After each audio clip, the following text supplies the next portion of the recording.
What is Deadlock, and why should you be playing it? Well, I'm glad you asked. Now, however you heard about Deadlock, whether it was through a friend, a streamer, a creator, maybe you were watching random YouTube videos, whatever the reason is, you're curious, all right? Now, I was curious too. My buddy actually invited me to play the game because I was playing Marvel Rivals and I was getting a little bit burnt out by it, and I decided to give it a go. And let me tell you, I was blown away. Okay, Deadlock is a fusion of a couple of different games, and I guess for me personally, the three big core parts of Deadlock that make it so unique and so much fun are movement, the hero shooter element of it, and then the MOBA of it. Okay, now I know what you're thinking. You're like, oh my head, another MOBA, right? I try to not say hell there, but whatever. Okay, what the hell? You've tried MOBAs in the past, right? And they've sucked, and you've hated it, right? I understand. Okay, I tried League of Legends. I played Master Yi or Key or whatever his name is, and then I tried Mordekaiser, I think his name is, and I got my teeth absolutely stomped in over and over again. And I, as much as my brother tried to convince me to continue to play it, I couldn't do it. I could not do it because I felt like the learning curve was all the way up here, and I was like way down here. But with Deadlock, it feels a lot different. One of the reasons is the movement aspect, right? And each of these pillars to me allows for skill expression, okay? So starting with movement, your ability to move in this game can literally determine whether you win, lose, or survive fights, right? And I don't think that we've had a movement tech like this since Titanfall 2 or Apex days, right? Your ability to move and get out of situations, wall jump, slide canceling, like there's all sorts of tech that you can do, right? And the floor is down here and the ceiling is way up here, right? And so it allows you to, your entry level is very low, right, for the casual gamer. You can start the game and enjoy the game right from the get-go, but then if you want to get better and if you want to play at a higher level, then there is that room to grow, which I find very cool.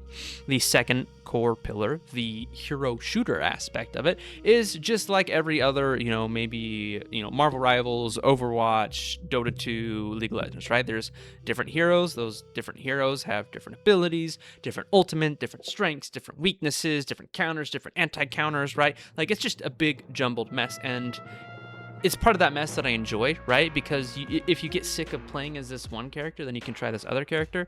And if you've played this character, then you understand their weaknesses. So when you play against them, you're like, okay, I know exactly how to handle this guy. I'm just going to do everything that I hate when it gets done to me, right? And so there's this like funny back and forth thing. And I enjoy it, right? One of the problems that I had when I tried League of Legends was because of the esoteric view instead of the like third person, front person, 3D modeling, right? Which coming from Call of Duty, Halo, all of the games that I've played up to this point, a lot of my ability, a lot of what I've done is in that 3D space. And so I understand positioning a little bit better. I understand when I'm out of position, even though sometimes I realize I'm out of position too late and then I get absolutely destroyed because everybody murders me, and sometimes that happens, but that's with every game, right? It just feels better for me, right? If you're getting kind of sick of Marvel Rivals, I think Deadlock is going to be the game for you, right? And now onto the MOBA pillar of this game, right? Now, once again, I understand that MOBA is big, scary word, right? Like, we all understand that there is a lot to understand about MOBAs, but I feel like this game does it in such a way that allows you to enjoy it even if you're only playing casually, right? You don't have to know what every single item in the game does in order to have fun. You don't have to understand every single power spike or what every ability or upgrade does in order to enjoy this game. I think that at a very basic casual level, you can enjoy this game, and they've implemented a lot of amazing tools that allow you to do that, right? Once again, I feel like every one of these, the movement, the heroes, and the MOBA all have a floor and they have a ceiling, and that I find so cool. Okay. Now, I wanted to jump in real quick and show you what kind of like a typical match would like look like. I'm not gonna do an actual map. I'm just gonna load into. Basically, there's a mode where you can kind of like free roam. And I'm gonna load into a private match with no other enemies. I'm gonna show you like the objectives, destroying the objectives, and then I'll do little small explanations about exactly how, like, you know, the beginning of the game, and then the mid game, and then the late game, and how that goes. I'm not gonna go super into detail. I'm gonna keep this video under 10 minutes as a goal. So over the next 5 minutes, you will get a quick rundown of what to do. Here we go. All right, so when you first start up your Deadlock match, you'll load in, it'll tell you what character you're playing. There's a kind of a funky system where you choose what players you want to play, and then with matchmaking, you might get that player, you might get another player. You can set like priorities and stuff, but you spawn in, you start on whichever side. Right here, I'm just keying myself so I can do this very quickly. This is a private match with no enemies. I just, once again, wanted to quickly show you how the match works, right? So this is the laning stage. This is the beginning of the game. You'll come in here, you and your teammate, and then the other 2 enemies will land here at the same time.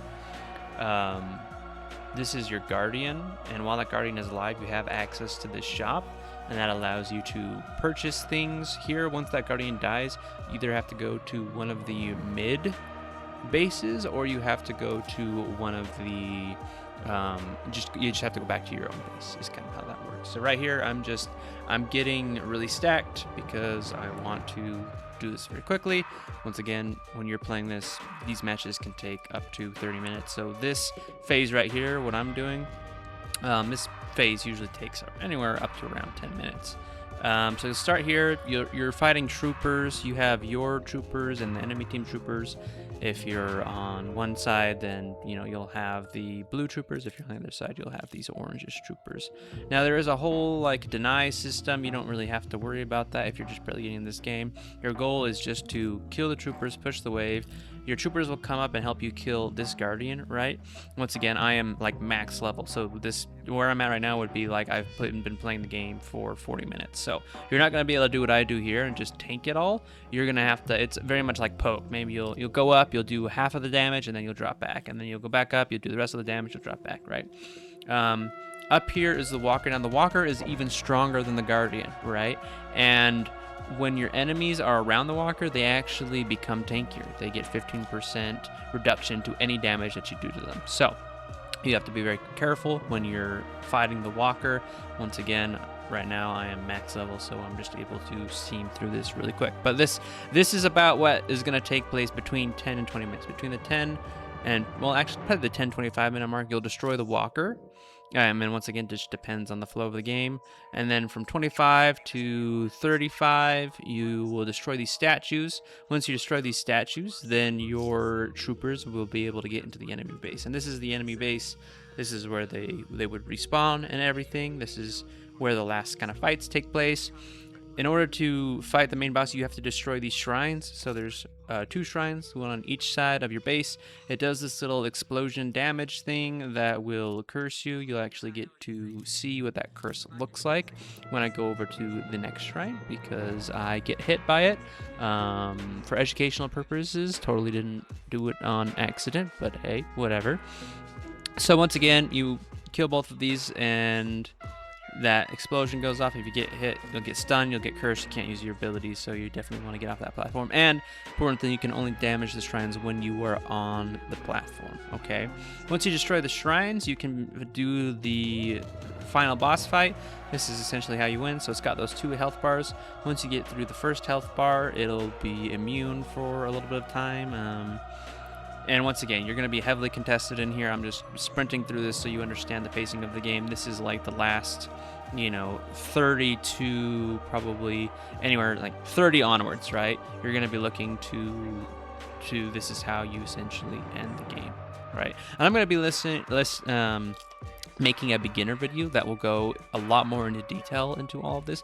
But once again, this is just a quick 10-minute video. I'm just telling you the basics, but this is essentially how you beat Deadlock, how you win Deadlock, and how the objectives work and everything. But that's how it goes. We got the victory. I hope that you all have a wonderful day.